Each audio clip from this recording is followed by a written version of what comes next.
बिस्मिल्लाहिर्रहमानिर्रहीम। अस्सलामु अलैकुम। बांग्लादेश प्रीमियर लीग में कई पाकिस्तानी शामिल थे और अब तकरीबन कई पाकिस्तानी वतन वापस लौट गए, मगर इस दौरान पाकिस्तान क्रिकेट टीम के खिलाड़ी का वो कारनामा जो बांग्लादेश प्रीमियर लीग में सबसे खतरनाक करार पाया।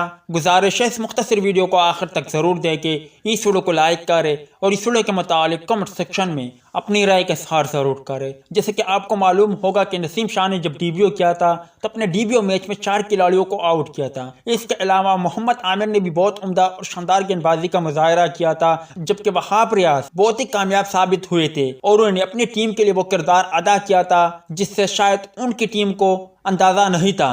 इसके अलावा पाकिस्तानी बैटर की बात करें तो पाकिस्तानी बैटर में इफ्तिखार अहमद, आजम खान, शुएब मलिक समेत कई पाकिस्तानियों ने हिस्सा लिया और परफॉर्मेंस का मुजाहरा भी किया, मतलब कि उम्दा बल्लेबाजी का मुजाहरा भी किया और अपनी टीम को कई बार मैचेस भी जितवाए। ताहम बांग्लादेश प्रीमियर लीग में एक ऐसा बाउंसर जो कि कातिल बाउंसर करार पाया और इंतहाई खतरनाक बाउंसर बल्लेबाज बिल्कुल भी खेलने से कासिर रहे और जमीन पर गिर गए। दोस्तों, मोहम्मद वसीम जूनियर की बात करें तो उन्होंने बांग्लादेश प्रीमियर लीग में काफी खतरनाक गेंदें कराई, मगर ये गेंद जो कि आप स्क्रीन पर तस्वीरें देख सकते हो, ये बहुत ही खतरनाक गेंद थी और बल्लेबाज बाल बाल बच गया और बहुत तेजी से बाउंसर उठा। बल्लेबाज ने मुश्किल अपने आप को बचाया, ताहम बचाते बचाते वो जमीन पर गिर गए। आप स्क्रीन पर मुख्तसर तस्वीर देख सकते हो, इससे आप भाइयों को अंदाजा हो जाएगा कि अगर ये गेंद बल्लेबाज को लग जाती तो बल्लेबाज का क्या हाल होता। ताहम मोहम्मद वसीम जूनियर की गेंद जिस तेजी से जमीन से उठी और बाउंसर हुई और बहुत स्पीड से बल्लेबाज के नाक के करीब से गुजरती विकेटकीपर के हाथों में पहुंची, बल्लेबाज अपने आप को